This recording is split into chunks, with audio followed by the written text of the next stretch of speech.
કે ઘણીવાર બે પક્ષોમાં એક પક્ષ જાતું કરવા તૈયાર હોય, પણ એક પક્ષ એવો જડવાદી હોય, એ જાતું કરતો જ ન હોય.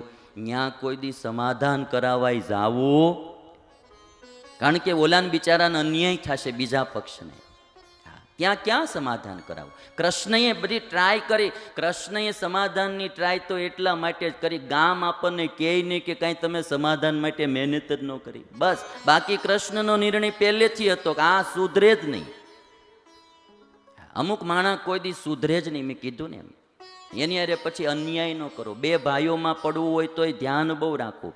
અમુકને શું છે કે બાંધવાની જ ટેવ હોય, એને બાંધવામાં જ રસ હોય, ઝઘડામાં જ રસ હોય. એ કોઈ દી ગમે એટલું તમે એને સમજાવો એ સમજે જ નહીં.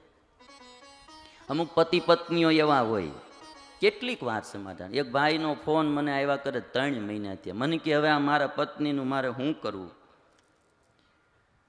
પછી પાછું બધું વર્ણન કરે. પછી આમ થયું, પછી આમ થયું, પછી આમ થયું. વળી પાછું હું કહું એમ ભગવાનને પ્રાર્થના કરશું ને તમે જરા સમજીને બધું હાલે તો.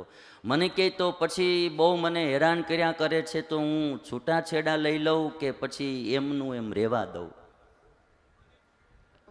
હવે મારે એને શું કેવું? તું છૂટાછેડા લઈ લે એમ કેવું? કેમનું એમ રહેવા દે? હું પછી મેં એવું કીધું, મેં જો ભાઈ તમારે દીકરા કેટલા છે? મને કે 2 દીકરા છે.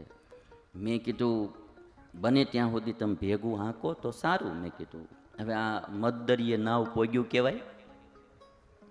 પણ તો પાછો શું કે મને એમ થાય છે કે સ્વામી એની અરે હાલશે નહીં કે. મેં એને બહુ વાર સમજાવી પણ એ સમજતી જ નથી. એટલે મને એવું પાકો ભરોસો સ્વામી એની હાલશે નહીં. મને હવે તમે કહો હું શું કરું? મેં કીધું જો હવે હાલે એમ જ ન હોય તો પછી છૂટાછેડા કરાય, એનો કાંઈ વાંધો નહીં. પણ મેં કીધું પછી પાછું બીજું મળે એમ છે? મને કે ભાઈ એ વીમો જ તો. મેં કીધું તો પાછું છે ને ત્યાં છૂટાછેડા કરીને હખી નહીં થાવ, છોકરાઓને હાંસવશે કોણ?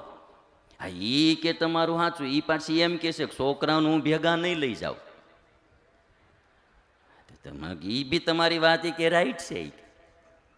તો મેં તો પછી થોડુંક જાતું કરીને મેં કીધું ભેગું આંખવાનું. પણ મને કે એના સ્વભાવ સમય એવા વિચિત્ર છે ને, ભેગું તો નહીં હાલે. મને કે હવે તમે કહો હું શું કરું? મેં કીધું માર્યો હું કરું આમાં. એટલે તો કીધું નથી, આ તો તમને દાંત ફટાવા.